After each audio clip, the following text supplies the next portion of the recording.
आप स्कूल जाते हैं, स्कूल जाना स्वभाव है। स्कूल जाना, स्कूल में भर्ती होना आपके स्वभाव के कारण हुआ। किस कारण हुआ? घर पकड़ के भी एडमिशन कराए। आप नहीं जाना चाहते थे स्कूल, फिर भी चलो जाओ। क्यों गए? क्यों कराया? जवाब चाहिए। बर्बाद हो जाएगा बच्चा, पढ़ेगा लिखेगा नहीं तो पता नहीं कहाँ घूमेगा, आवारा बन जाएगा, कुछ हो जाएगा, कुछ हो जाएगा। ठीक है, सही बात है। पटरी पर रहिए, टू द पॉइंट बात करेंगे, चिंतन करेंगे, टाइम पास नहीं करेंगे। सदगुरु होता है वो आध्यात्मिक मार्गदर्शक होता है, और दीक्षा में जो शर्तें अनुशासन होते हैं उनके अनुसार जब वो अपने जीवन को चलाता है तो शानदार बनता है। दूसरी बात, जो दीक्षा होती है गुरु के, सदगुरु के द्वारा जो दी जाती है, सदगुरु के द्वारा दी जाने वाली दीक्षा या मार्गदर्शन टीचर के द्वारा दी जाने वाले मार्गदर्शन की तुलना में जमीन आसमान से अंतर होता है। एक पीएचडी होल्डर व्यक्ति या आप 12वीं क्लास पढ़े, 12वीं क्लास का व्यक्ति रात में पढ़ करके सवेरे 8वीं 10वीं क्लास वाले पढ़ा सकता है, कोई दिक्कत नहीं है उसमें, नहीं पढ़ा सकते। क्यों जी? पढ़ा सकते हो ना आप, पढ़ा सकता है। उसके 4 दिन बाद पढ़ाने वाला ही भूल जाएगा, पढ़ने वाला ही भूल जाएगा। हो सकता है सब होता है। आध्यात्मिक गुरु क्या करता है, क्या होता है? आध्यात्मिक गुरु अपनी प्राण चेतना को, वो जीवन का मर्मज्ञ होता है, वो ब्रह्म का प्रतिनिधि होता है। उसके पास जो चेतना होती है वो चेतना बड़ी उच्च स्तरीय होती है, और वो अपने प्राण को, पुण्य को, तप को, जैसे किसान बीज बोता है जमीन में, उस तरीके से वो बीज उसका एक अंश लेकर के शिष्य के भीतर में आरोपित करता है, रोपित करता है, और वो कई गुना ज्यादा होकर के बाद में फलता है। कलम लगाने की बात कही ना, सुना ना आपने कलम लगाने की बात? कलम लगाने का मतलब क्या होता है? जो जड़ पकड़ लिया है पेड़, उसमें एक नया डंगाल अखुआ देख करके उसमें उसको कलमबद्ध कर देते हैं। अरे एक आम का पेड़ है, अब एक ही जाति का आम मिलता है उसमें क्वालिटी का, अगर आपको कुछ दूसरी क्वालिटी का आम चाहिए तो ऐसे 3-4 क्वालिटी के आम के कलम को उनके साथ में आप बांध देते हैं, प्रत्यारोपित कर देते हैं। तो कई एक मैंने देखा, एक ही आम के पेड़ में 10 प्रकार के आम फलते हैं। तो गुरु जी के साथ में जब हमारा ऐसे हो जाता है तो क्या होता है? गुरु क्या करते हैं? प्राण प्रत्यावर्तन करवा देते हैं। इंसान का शरीर भी रहता है, लेकिन भीतर की चेतना, भीतर की आकांक्षा, भीतर का चित्त जो है वो बदल जाता है, और उसका समग्र विकास होने लगता है। प्रसिद्ध उदाहरण, अभी आपने चित्र देखा, स्वामी रामकृष्ण परमहंस और स्वामी विवेकानंद दोनों की जोड़ी है।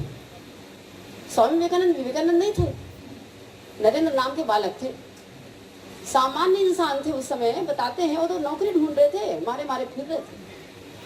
पिताजी मर गए, पूरे परिवार का भार आ गया, सबसे बड़े थे, अपने से छोटे भाई बहन थे, और नौकरियां ढूंढ रहे थे क्योंकि घर में खाने को भी नहीं था। किसी ने कहा कि भाई वो अमुक पुजारी के पास में जाना, काली मंदिर के। तो वहाँ उनके जब संपर्क में गए तब समझ में आई बात कि वो कौन व्यक्ति है। तो वहाँ जा करके फिर जगन माता के सामने उनको भेजे कि नौकरी चाहिए, जाओ नौकरी मांग लो। लेकिन जैसे ही वहाँ पर गए तो उनकी बुद्धि पलट जाती है। जगन माता वहाँ पर चिन्मयी स्वरूप उनका सामने देख करके उनके तो होश बदल जाते हैं। उन्होंने रोटी कपड़ा मकान मांगने के बजाय उन्होंने कहा, माँ मुझे क्या दो, मुझे वैराग्य दो, ज्ञान दो, भक्ति दो, ये मांग के आ गए। एक बार नहीं 3 बार गए, फिर भी वही होता था। जब भगवान प्रसन्न हो जाते ना इंसान के ऊपर, तब ऐसी होता है, ऐसी होता है। लेकिन बाद में क्या हुआ? क्या वो परेशान हुए? नो, कोई परेशान नहीं हुए। उनके सदगुरुदेव ने कहा कि तुमको मोटे खाने, मोटे कपड़े की, मतलब एक सामान्य जीवन यापन जो होता है उसकी कमी न तुमको होगी, न तुम्हारे परिवार वालों को होगी। तुम गुरु जी का काम करो। गुरु जी का काम मतलब लोक कल्याण का काम, यज्ञ जीवन बिताना, इस तरह का काम करो। मैं आपको केवल ये बताना चाहती हूँ कि सदगुरु जो होता है वो कोई टीचर नहीं होता, लेकिन समझने के लिए हम समझ सकते हैं। सदगुरु क्या करते हैं?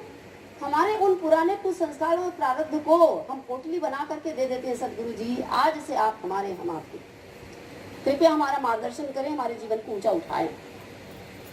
मैं अकेला अक्षम हूँ, तो सारी चीजों अपने ऊपर ले लेते हैं और कलम लगाने की तरह उसकी स्थिति हो जाती है, और वो उनसे नई प्राण चेतना लेकर के, नई ऊर्जा लेकर के, उनके पुण्य के सहारे अपना बिजनेस अर्थात अपना जीवन को शुरू करता है, और वो कम समय में ऊंचाइयों को पाता है।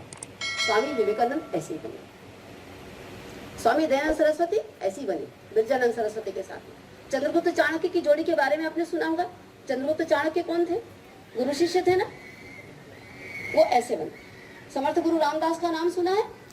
उनके साथ में उनके शिष्य का नाम छत्रपति वीर शिवाजी। छोटा सा लड़का था, लेकिन भवानी तलवार उसको मिल गई और छत्रपति वीर शिवाजी के नाम से पूरे जगत में विख्यात हो गए, अमर हो गए। अमर किसके कारण हो गए? समर्थ गुरु रामदास के कारण। उनको कम लोग जानते हैं, समर्थ गुरु रामदास को कम लोग जानते हैं, स्वामी रामकृष्ण परमहंस को कम लोग जानते हैं, विवेकानंद को ज्यादा लोग जानते हैं। गुरु जो होता है वो उस अपने शिष्य को नीचे से ऊपर उठा करके ना केवल अपने समकक्ष रखता बल्कि अपने से भी ऊंचा ले जाता है।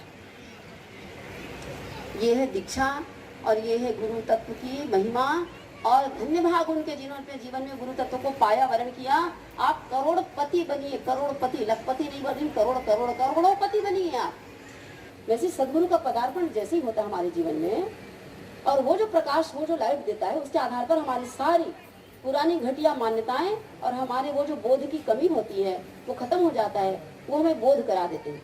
एक समझना, अंडरस्टैंडिंग होती है, समझ, और एक बोध होता है, बोध। बात समझ में आ रही है? नहीं आ रही। रसगुल्ला, रसगुल्ला बिना खाए रसगुल्ला, अगर कोई खाता है, खाया ही नहीं रसगुल्ला, टेस्ट ही नहीं मालूम, अब उसको बोलो रसगुल्ला ऐसे होता है, वैसे होता है, ऐसा लगता है, वैसा लगता है, वैसे बनता है, वैसे बनता है। आप 4 पेज लिख करके दे दो उसको, वो पढ़ लिया बहुत अच्छे से, याद भी कर लिया, लिख के भी दे दिया 4 लोगों को, ये रसगुल्ले की रेसिपी है, ये रसगुल्ला ऐसा ऐसा होता है। और एक व्यक्ति जो कुछ नहीं जानता, केवल खा लिया है रसगुल्ला, अब दोनों में क्या अंतर है बता दूं, तो उसको बोध हो गया। तो गुरु जो होते हैं ना, वो बोध, अनुभूतियां देते हैं, भीतर से बोध करा देते हैं, तो दृष्टि पलट जाती है। गुरु क्या करते हैं? दृष्टि देते हैं, अनुभूतियां देते हैं, बोध प्रदान करते हैं। तो हमारी भारतीय संस्कृति में जो गुरु शिष्य की परंपरा है वो बहुत जबरदस्त परंपरा है और बहुत शानदार और जानदार है। और ये एकमात्र ऐसी परंपरा है जिसके आधार पर हम सारा किला फतह कर लेते हैं। एक गुरु के सानिध्य में रहने वाला अच्छा पति, अच्छी पत्नी, अच्छा बेटा, अच्छा बाप, अच्छा भाई, अच्छा मित्र, अच्छा समाज सेवक, अच्छा राष्ट्रभक्त, अच्छा साधु, अच्छा सन्यासी, सब कुछ बन सकता है।